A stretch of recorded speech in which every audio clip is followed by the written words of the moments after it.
Hello, everyone. Welcome back again to our online conference. Can you hear me and see me? Yes, you can type it on the checkbox. Thank you. I hope you had a relaxing lunch, and I hope you are ready for the next 3 sessions during this afternoon. Okay? Just some notes. If you introduced or you wrote your name when you are joining the session, then your names will appear on the APPI list of participants. So you don't need to be worried about that, okay? Just remind you again, if you want to answer a question that the speaker has just made, you just have to answer on the chat box. If you want to ask a question to the speaker regarding the content of this session, please type it on the Q&A box, all right? I think we have already our speaker for this session now. Roland is already here. He's going to present us a session on the topic tweaking online teaching for teens. And let's see if he can join us now. Hello, Chris. Hello. Hi, welcome. A great welcome on behalf of APPI. Thank you for joining us and to share your time and your activities. I've read that the activities you are going to share today, some of them can be taken next Monday. We hope so. Yeah. We hope so. Are you okay? I'm good, thanks. Yeah, I'm good. Yeah. So I think we can start. We are it's almost 2:30. Everyone is here. Everyone is hearing and saying hello to Chris. Chris, in the end, we will go to the Q&A box to see the questions that may come up throughout the session. Okay. Well, that's good, because one of the lenses of my glasses is somewhere under about 10 meters of snow in Siberia. So I have to look. If you see me doing this, it's not because I'm trying to intimidate the audience at home. It's actually because I've been without glasses for most of the lockdown. Okay. We will help you if you need. We will help you. I'm trying to give it that intimate feeling, so. Okay. So not the stage is yours, the screen is yours, so take it away. Okay, thank you very much. I shall share a presentation with the guys, and let's have a look here. 3, 2, 3,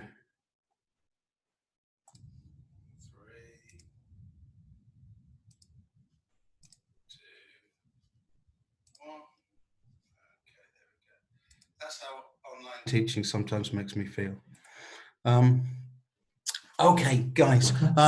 The first thing I wanted to talk about was probably the biggest difference I feel from online, from face-to-face to online teaching, and that is the chat box.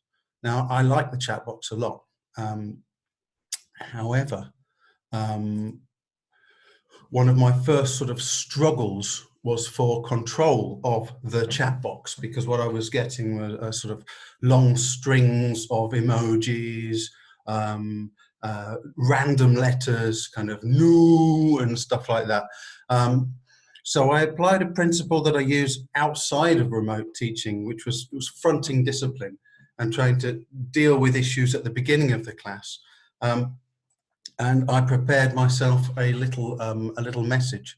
The message was this: to maintain the quality of the chat box, we need to only use the chat box to reply to directly to the teacher, or to answer questions or make comments directly related to the activities. And what I did was to post that in the chat box right at the beginning of the lesson. So I prepared it, I put it on a Microsoft Word document, I had it open on another page, so it was just cut and paste. And then right at the beginning of the lesson, it was there for people to see. At the beginning of the lesson, the teacher's able to smile. Nobody has done anything wrong. The students are not on the defensive. So it's kind of a shot across the bows, as it were. Now, for lower levels, something like that, you know, I mean, if they're sort of upper primary, they sort of coming in tweens and that, you may even need to do it in L1. So I also had the Spanish version up there because my students are Spanish.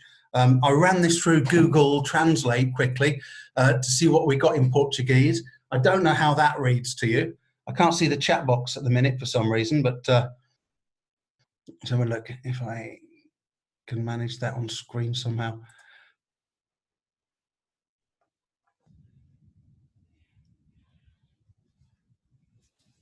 So, I mean, this is just because we put it in the students L1 doesn't mean we have to say it. We can have it there, and then we can, so, you know, and now the English, and sort of put in the English and read through that, but it's there as a frame of reference for them. Now, I found this as an initial warning very useful. However, you know, to any classroom management strategy, you know, there's always going to be levels. So, you know, there will always be that moment when somebody pushes it a little bit further. So when I prepare my pre-written messages, I like to prepare a couple. So this is my next one, and it's kind of, you can feel how, I think, how it's escalated in tone. I'll let you read that.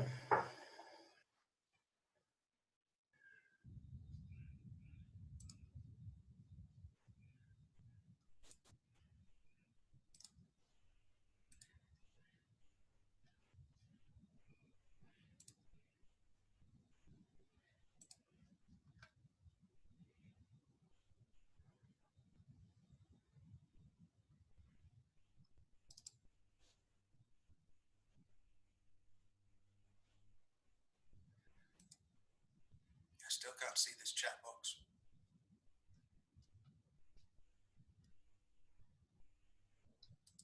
Chris? Yeah? If you go to the top of your screen, maybe a bar will come up and it will have the icon of the chat. No. Either on the top or on the bottom. Yeah, no icon for chat.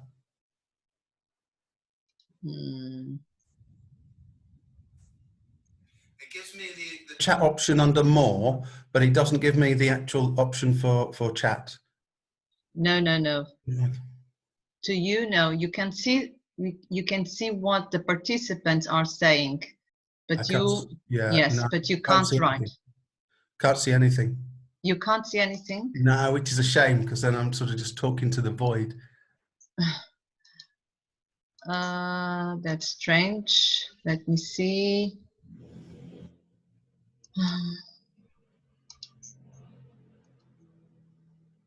Nothing? Nothing. Participants, yes. Q&A, polls.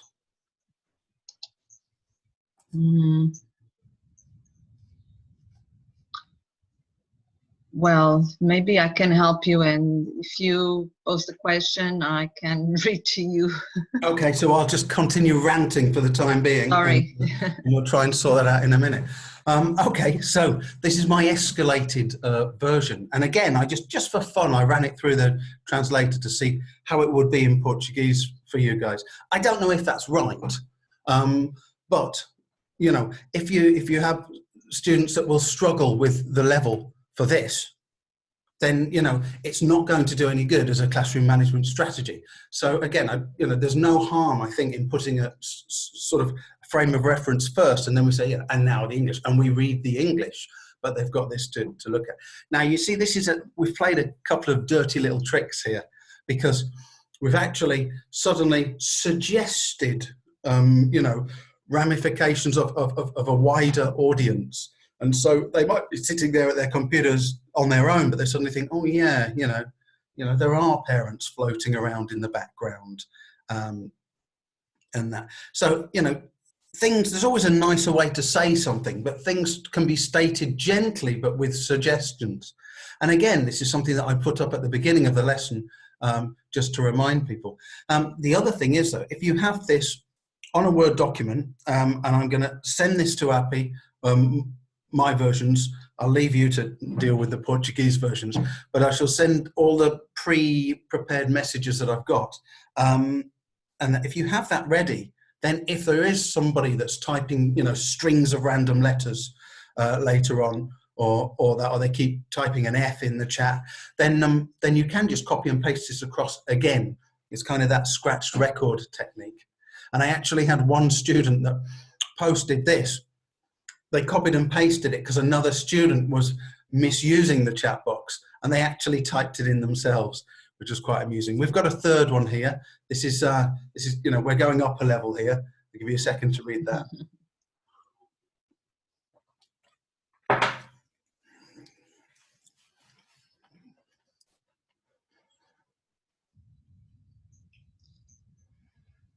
Someone is saying that loves the helicopter parents idea. Yes. Oh, this works quite well. You can tell me what's in the chat. I like this. And I mean, for my young learners, although this is a session on teens, for the kiddies, I have, messages which are, they're kiddie friendly as well, because the parents are often there. Okay, so that's the chat box. And this is what I'll be sending APPI, obviously not with my Spanish translations here, but what I do is I have these ready, and then if I need them, I can just whiz across, because if you're spending a long time in the actual, lesson, typing something like that takes quite a long time, and that's taking us away from reacting to what our students are saying in terms of language, and also in preparing and keeping things going. Other technical problems, these all depend on the platform that you're working on. I don't work on Zoom, but again, we can have our set messages prepared. So, for example, on our particular platform, if users are not using a certain browser, then there can be problems. It doesn't quite work as well on some than others. So I have this ready, and I think you'll notice that the technical problems, they recur, they keep repeating, because you'll be using the same platform with the same students. So it's nice to have these. I can just, if I see the problem, I can copy and paste it, send this. And again, this takes a third of the time as typing it. We're just going out, we copy it from the document, we go back in and paste it. There's another one. This is for the student who is completely and utterly failing to connect with the lesson. We're just getting messages, teacher, I can't hear you. Teacher, I can't see you. And sometimes, we're not in a position to sort that out. We're trying to run a class, but you feel sorry for that student, and we don't want to sort of, just abandon them. So again, this one, Ellie is the institution where I work, but you can tailor this to say, do you want somebody to call you? Do you want an administrator to call you, tech support from the school, and somebody to talk it over with you? The most common one that I've found is me talking. The students have got me on speakers. My voice is coming out through the speakers, and then it's going back in through their mic, and we're getting this feedback loop. I'm sure you will have found that. And so you can hear yourself twice or 3 times. So again, this explains it quite nicely. We can have it in English, we can have it in Portuguese, we can send it to them, and this saves us time in the lesson.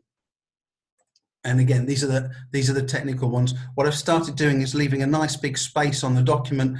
So in the heat of the lesson, I can just whiz across, I can select a section of it and paste it in. So these are the pre-prepared messages. I recommend building up a bank of them, which will save you no end of time, but I'll send you mine, and you can, use those as an idea, or tweak them. Okay, so there are a couple of things. Let's take it really back to basics. I mean, I spent probably hours, hundreds of hours of my life just trying to establish the page number. When you add all that up, you know, teacher what page, teacher what page. It's hard enough in face-to-face classes. Online, when you can't even see the page they're on, is it's quite interesting. What I like to do, or what I've started to do, is a sort of a three level thing. So I'll say the page, I'll show them the page, and I'll type the page into the chat box. So really, you know, whether you're listening, looking, or reading, hopefully, inshallah, you can't fail to pick that up. Now, it's an interesting thing I noticed. In a lot of these, on a lot of these platforms, we've got our image, and often our image is quite close to the top of the screen, and the temptation is, you know, when we want to point to something, is to hold it up here and then start to try to point. So imagine I want to point to sort of the middle picture. Oh, I've gone over there. I'm having to work backwards because I'm actually looking at myself in reverse. So we can do that. I mean, the temptation first is to hold something up and then point. But I think it's easier as a micro tweak to look at it ourselves, put the finger on it, turn it round, and then you never get it wrong. And your micro movements have a little bit more certainty and purpose to them.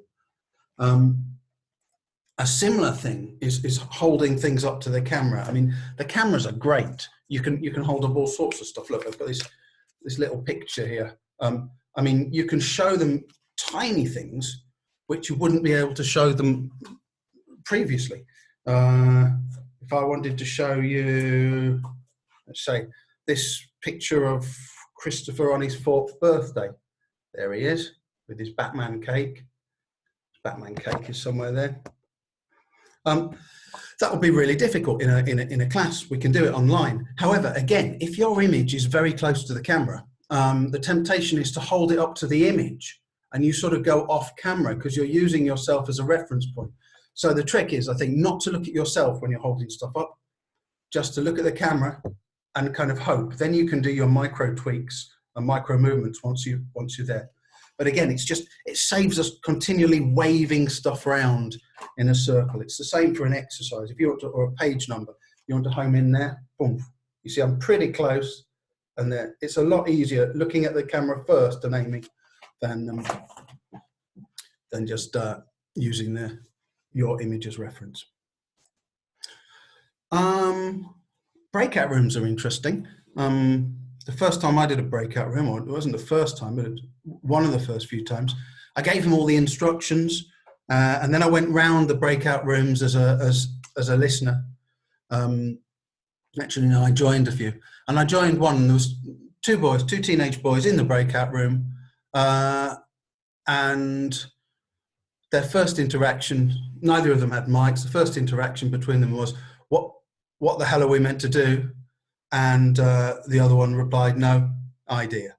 And I looked at that, I thought, wow, I've just explained that. They'll quite happily go to the breakout rooms, sometimes with no idea what they're doing. So before we send them off to those breakout rooms, they need to be crystal clear. I was working with one teacher recently who said that the mother of one of her students, she'd sent her students off to a breakout room. The mother of one of her students had found her son, you know, in his bedroom playing the flute when he was meant to be in a breakout room. So, so yeah, they need to be crystal clear. So before they go, I actually break it down into steps, and I put those steps into the chat box and talk them through. So this is that explicit. So, you know, step 1. I'll put you in a breakout room with 2 other people. Step 2, once you're there, you can communicate with your partners by microphone or the chat box. Step 3, and I literally talk this through. I will join the room to check you are okay. Step 4, ask your partners the questions on page 107. Step 5, record their answers in a different place to the chat box because it will disappear when you leave the breakout room and you'll lose your answers. record the answers by copying and pasting or by writing them in a notebook. Step 6, record answers to all questions, etc. I'm showing you this so you can see the level of detail that I'm going to, and I'll talk people through. And before we go anywhere, it's like, does everybody understand? You know, if you understand, type in yes. So we're getting something back from everybody. And also, if we prepare this before the lesson, it shows us how coherent and clear our planning is as well. Because if we can't write you know, a text that is fairly clear and explains the task in the comfort of sort of being outside of lessons, then probably our instructions will be quite garbled in the lesson itself. So this is nice because it helps you see holes in your task design as well.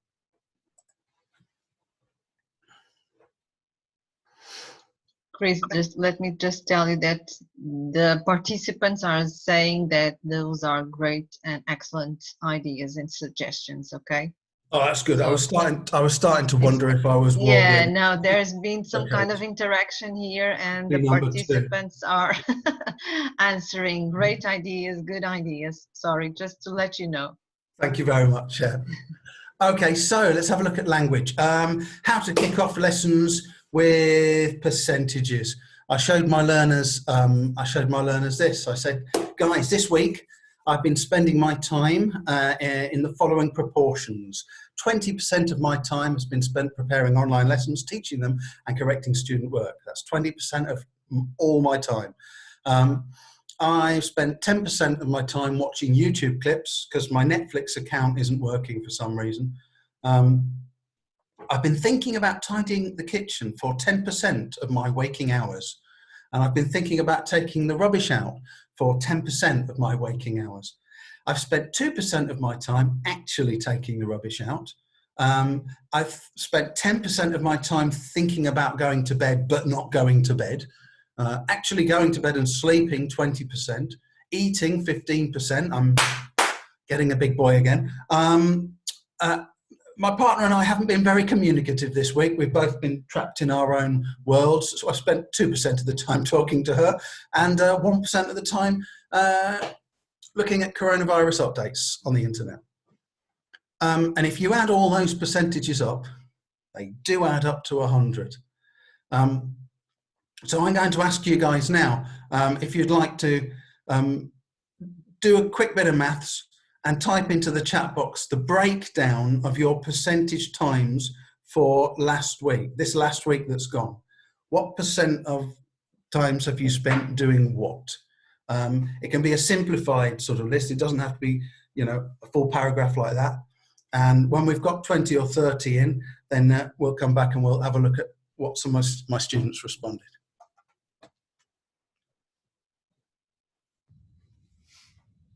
Sonia, you can beam me up my eyes here. Yes, I'm trying. 50% schoolwork, 10% on webinars. I've never thought about that. Working and doing research, 70%. Preparing online lessons, 40% of my time in front of screens. Oh, yes, yeah. Watching the news, 30%, 40% correcting students' work, 80% drinking coffee. I salute you.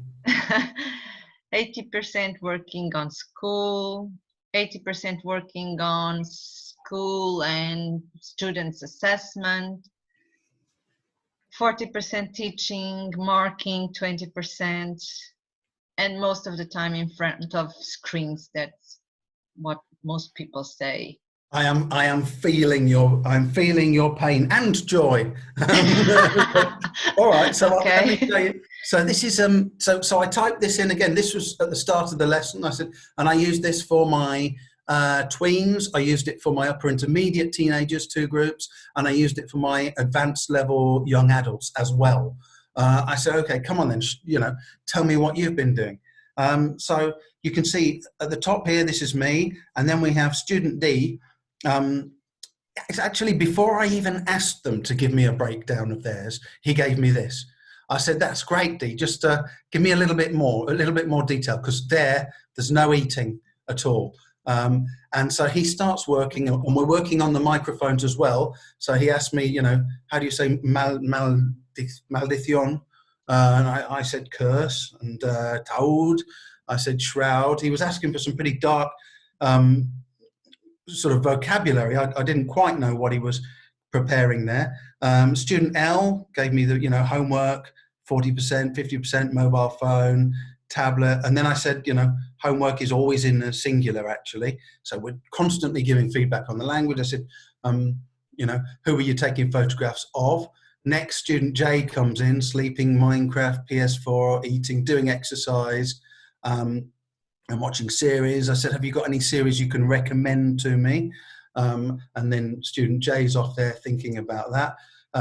L comes back from the question I'd asked about the sister, because we're working on mics and the text. It says, yeah, the photos were of me and my sister. Actually, the sister is also my student in another class.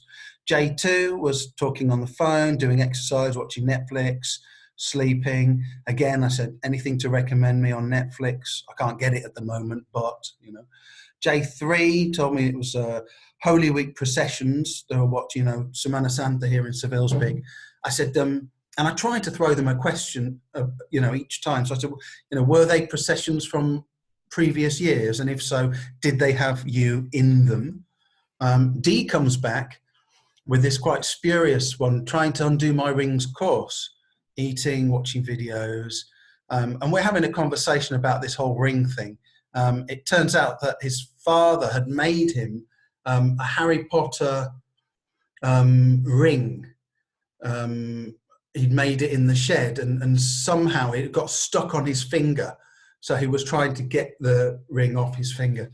Then we had more series, using mobile phone, sleeping.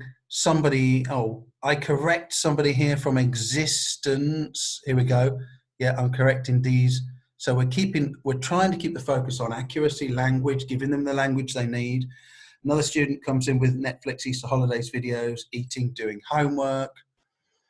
And then we have a confusion. D is still going on. His dad also made him a wand, which I thought was wounds, but it was wand.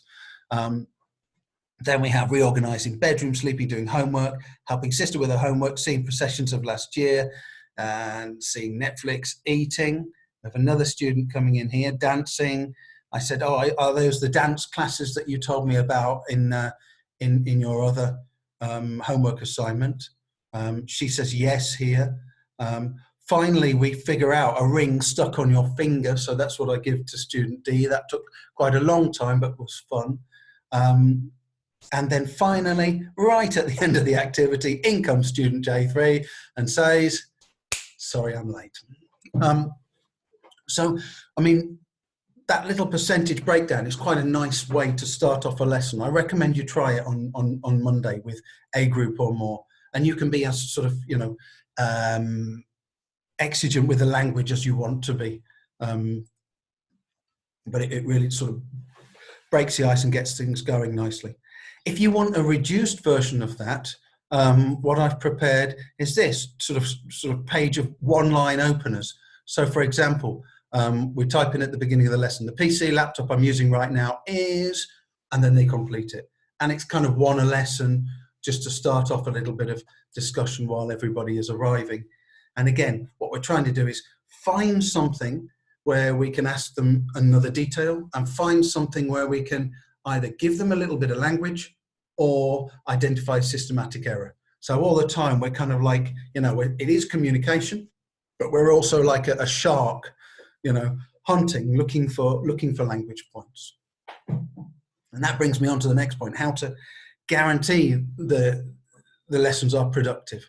I mean, what I think is, it basically doesn't matter if you're using a paper-based book or a digital book.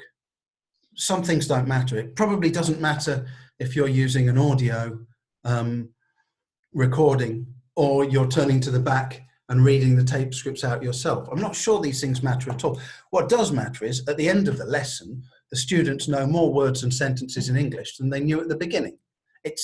In that respect, it's the same. So if we can make them aware of that, that they're taking away more language than they came with, then they will, whatever screw-ups we've made with technology, it really won't matter. It's very much like this session. If you go away with some ideas, you're not going to worry that, you know, there was something about that you couldn't see the chat box, and that it won't matter.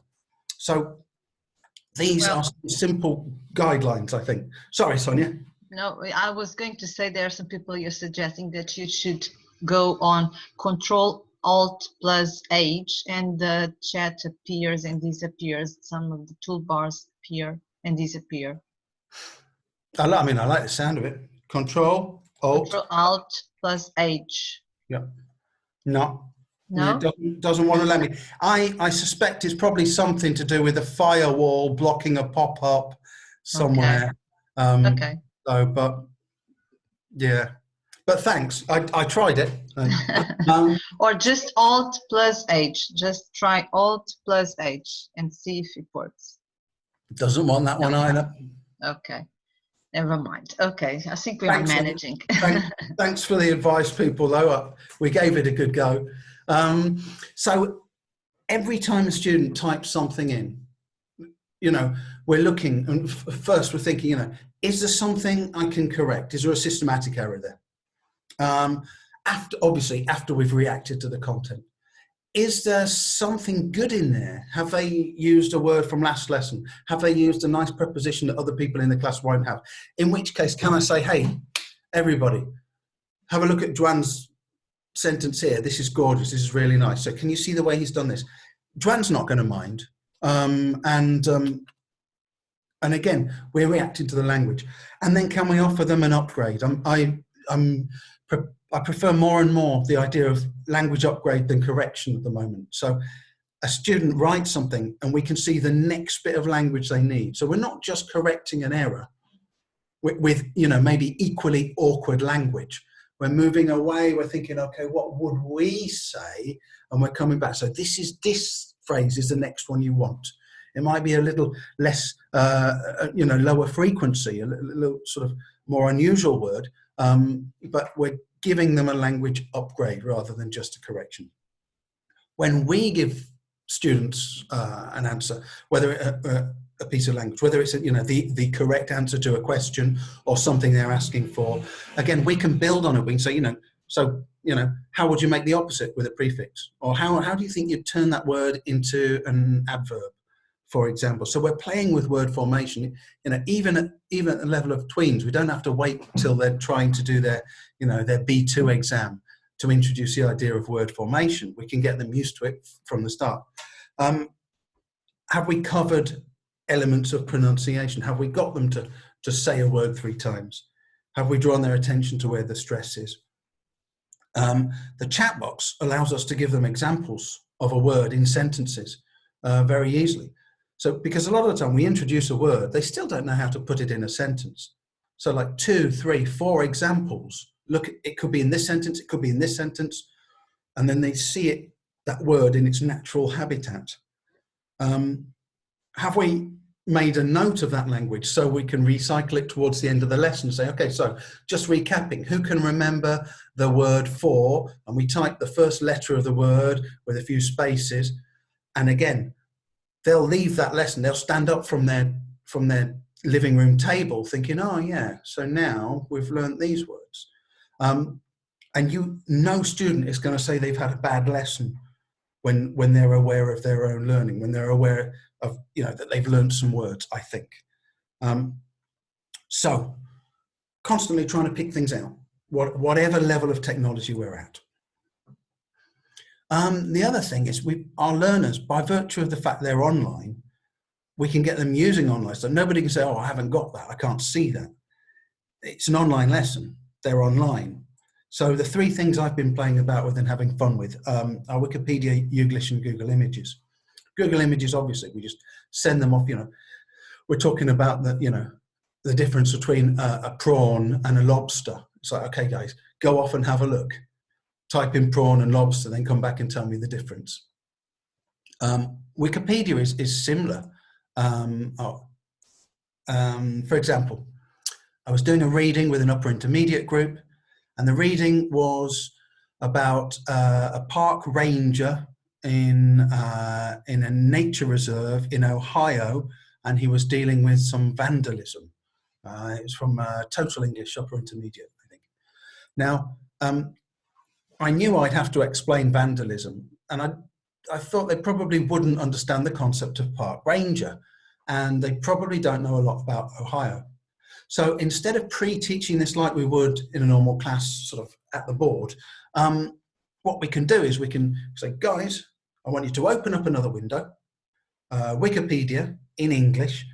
I'm going to type in a term. I want you to go there. I want you to find a detail, or 2 details, or 3 details, however many we decide on the particular task about that. Now, don't just copy and paste the whole paragraph. I want one specific sentence, and then we're going to discuss it to make sure you understand it. So it's not just copy and paste. So you go there, you find a sentence about the term that I type in, you come back, you paste it into the chat. And then we type in vandalism. They all go, they see vandalism in Wikipedia, you know, they copy their sentence, they come back, they paste it into the chat, and we have a quick chat. We give them some acknowledgement. Well done, Ines, yeah, that makes sense. Okay, Laura, do you understand that? Not really, teacher. Okay, so why did you paste that? Have a look at this word, etc. And we can do that for various elements in a reading, for example, not just the things that, the words that they're going to have problems with, but the concepts and ideas and the things they don't have any background knowledge about. I mean, they don't have any, if you have some background knowledge about Ohio and where it is, you're probably going to enjoy a text about a park, a nature park in Ohio, much more. If you know what a park ranger looks like and does, then when you start reading about, you know, this bloke who was a park ranger, you'll understand a lot better. So this sort of information grab can be used to provide background knowledge, not only to reading text. I've been using it to, before I show them a clip, in order for them to understand a little bit. Any, you know, I'll look at the clip, listen to it, any extraneous material, then, you know, we can use that to fill in the gaps. And then there's Youglish, which was first shown to me by Annie MacDonald, which is a very nice program.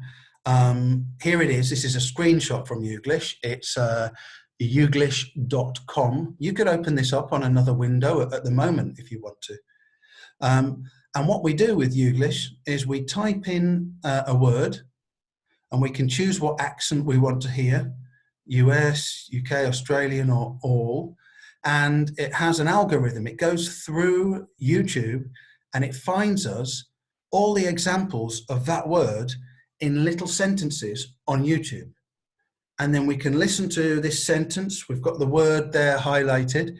And if we click on this blue button here, then it gives us the next instance. And you can see here at the top how to pronounce saucepan in English, 2 out of 311 sentences. Now, this is perfect for showing our students what words sound like in sentences, but also showing them what kind of sentences those words appear in. For example, I was teaching a higher level group. I was teaching them an idiom, hold your horses, hold your horses. It's, and I sent them to Youglish. You can try this. I think there were 66 examples of hold your horses, and they could see then by listening to them that it's nearly always used as an imperative. We don't say, I went to the post office and I had to hold my horses for an hour in the queue. It's not synonymous with wait there.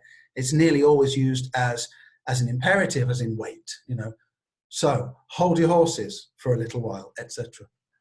I've had students in breakout rooms with a list of words which they've then fed into Youglish and copied down an example sentence for each word, and then sent them to me via email. So this is a very nice little yes, program. Everyone is saying that is great. It's a fantastic idea and site, and thank you for sharing it. Rock and roll. Okay, so the fact that our students are home, how am I doing for time, by the way? Well, we just covered the 30 minutes, but as we still have the 15 minutes for question and answers, and some of them were already answered, so I think we could have 5 minutes more, and then we'll go to the Q&A box to see what is there, okay? Rock and roll, great. That'll do me nicely, actually. So our students are at home. When we ask our students to do stuff about home in the classroom, there's already a discrepancy. So the ideal assignments will be things to do with things at home. Now, we spoke before, or we mentioned briefly about the idea of parents, sort of helicopter parents, as somebody said, floating around in the background. A Facebook friend, had this on Facebook. The idea was that you take a list of questions about you to somebody you know, and you ask them if they can answer them for you.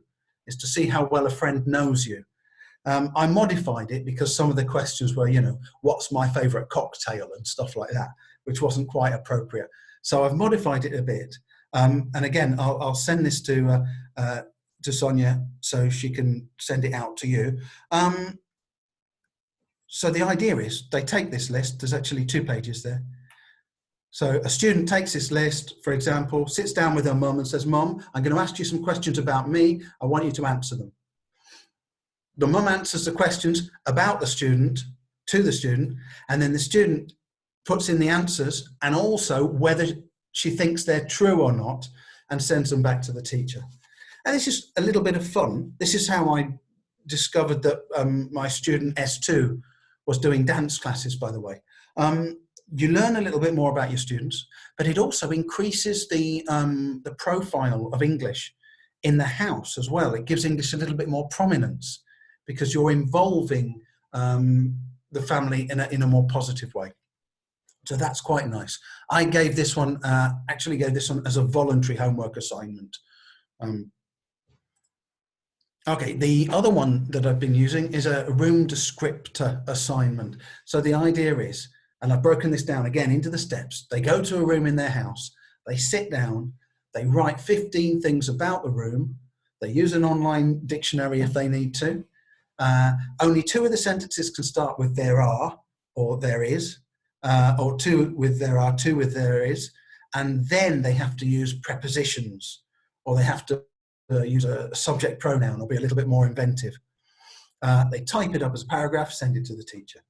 If you're sitting in a classroom and you say, describe a room in your house, it's so much more difficult. But if they're sitting in that room, then it's much easier. And, you know, we could even do this as part of the classroom. You know, we send them away to do it in the class. Go now, sit in a room and do it. It doesn't have to be a homework assignment. I asked my students, I said to them, I'm going to be talking to quite a lot of teachers this weekend about teaching teams online. Is there anything you want me to tell them? This was a group of sort of 14, 15-year-olds. They said, yes. I said, please tell them that we're being given double the amount of homework. And because a lot of the work that we're doing, you know, we have a lessons with a teacher, but then the rest of the work, it just all becomes homework. Even if it's like work at home, it's just like homework. And that, so I mean, they're already overloaded. So anything I think we can do to incorporate that into the lessons and just free them up a little bit. I don't know about you, but I'm finding it really hard to get around to stuff at home anyway. So imagine if you're 14, 15, 16. Okay, last point. I'm getting a lot of homework sent to me via email, and especially exam preparation classes. And sometimes it comes in and you think, oh my God, how do I deal with all this? You know, just a Microsoft Word document, a writing on that, you start to, you know, try and correct it. It can take forever.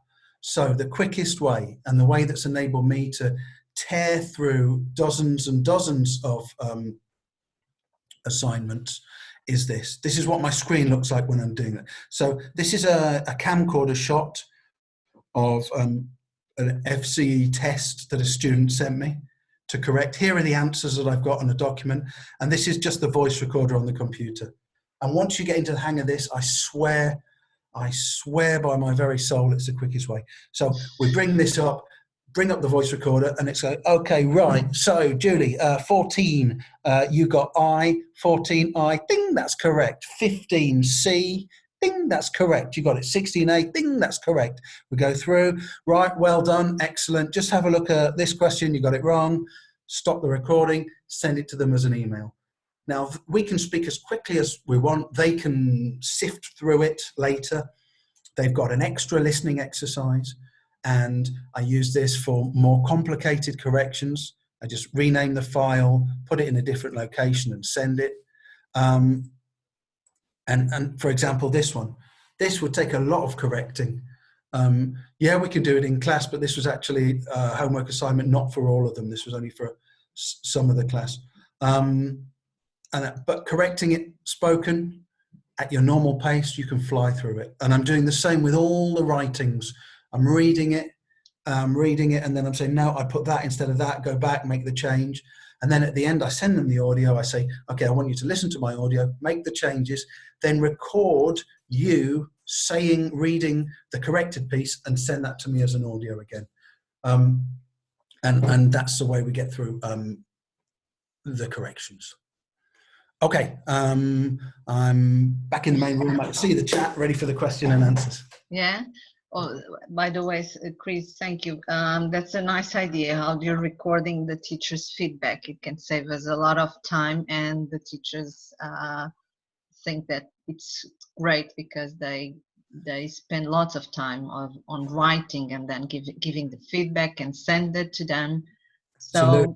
it's, that was originally I saw that idea by Ken Hyland in the ELT journal.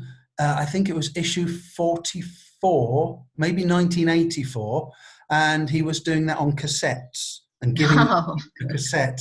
And I did it on cassettes when I saw it, not in 1984. I wasn't teaching then. But I've done it using every medium since. I do it in class, and I even put my webcam on so they can see my face. And sometimes people think, oh, it's going to take longer. But I thought, okay, how many can I do in an hour? And I corrected 18 full, this was before the lockdown, I corrected 18 writings of upper intermediate and above in 1 hour, and saved the files and labeled the files. Now, I think I'd be about 22, 23, 24. Now I'm screaming along. I mean, once you get the hang of jiggling the little windows about, you really can tear through it. Yeah, the teachers are saying also that those were creative and engaging ideas, and liked also the assignment suggestions, simple ideas, but very useful. And we've got here some questions on the QA box. Can you see them? Okay, let's have a look. Q&A. Yeah, I'm back on the screen. I can see all the chat, and thank you guys for the positive feedback. I can see that. You can see now? I can see now, yeah. Thank you very much. Okay, so next week I'll go 5 minutes, okay, Chris? Sorry about that. I'll have a mouthful of coffee and rattle on. Next week I'll go back to school. Any ideas for the first lesson? Yeah, try that percentage breakdown. That's quite nice. And also just make sure that you've got control of your chat box from the beginning, and that will make a difference. And also some protocol with the mics. Like, we're all going to have muted mics, and we're going to put our hands up when we want to speak, or, you know, you're not on mute, mute yourself, but unmute yourself when you want to speak, something like that. Any crazy idea to celebrate the outdoor classroom day coming on the 21st? Okay, off the top of my head, so it'll be extremely crazy. Why not everybody take their computer to a window? Or you could do the lesson from a different place, from your balcony. Go to your balcony, take a photograph, go to your window, take a photograph of the outside, bring it back, share it. Also, there are I torture my cats on YouTube, there are birds, and it's just bird videos for cats, and you can just hear birds and see them flitting about. I mean, you could have that on in the background if you have another device, so it sounds like you're in the middle of the woods. Draw a tree. I hope there's enough craziness there. Do you correct and give individual feedback to all your students?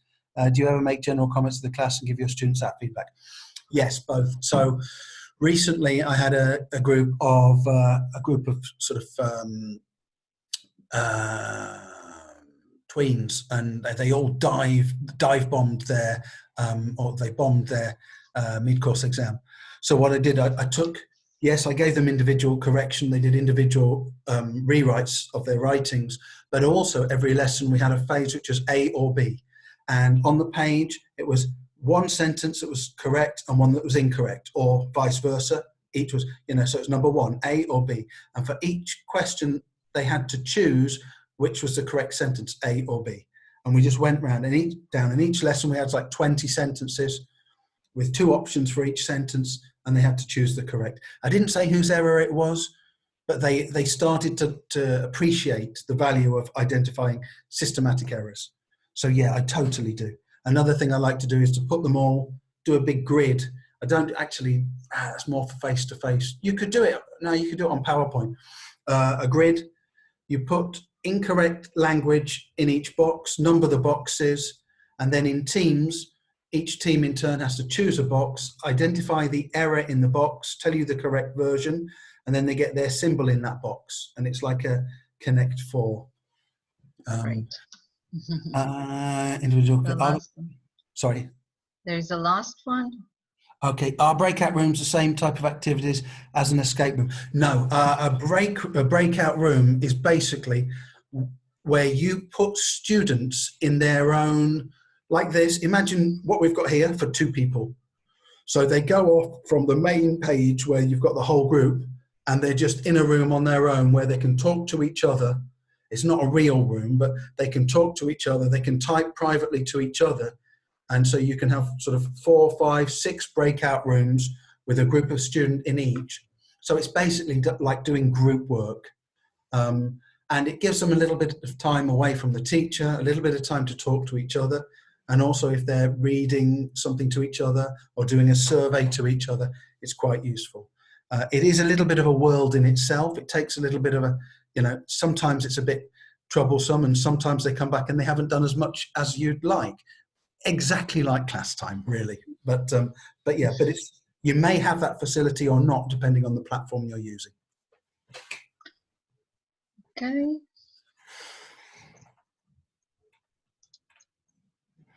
Okay, is that all? The questions, I think so. No? A couple more. I go to school next Monday. What ideas can you tell me to bring to students that I don't see for 2 months? Okay. Okay. Instead of the percentage breakdown for 1 week, why don't you do it for the last 2 months? Since the beginning of lockdown, I have spent, and then break down the percentages. I mean, they need some recognition of the weirdness of the situation.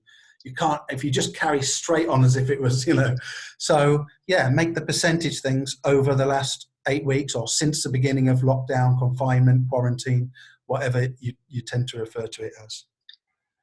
Okay, Chris, thank you so much. I think our time is over now. Thank you very much on behalf of APPI. It was fantastic. You didn't see most of the comments of the participants, but they were appreciating your ideas, your creative ideas, and the suggestions you have made. So once again, thank you so much. And if you want to join us on the next sessions, please feel free to do it. Okay. And maybe we'll have a webinar one of these days with Chris, right? Yeah, totally, totally. Yeah. Let's see. So thank you all, and see you in 30 minutes. Okay? Thank you, Chris. Bye, everybody. Thank you very much.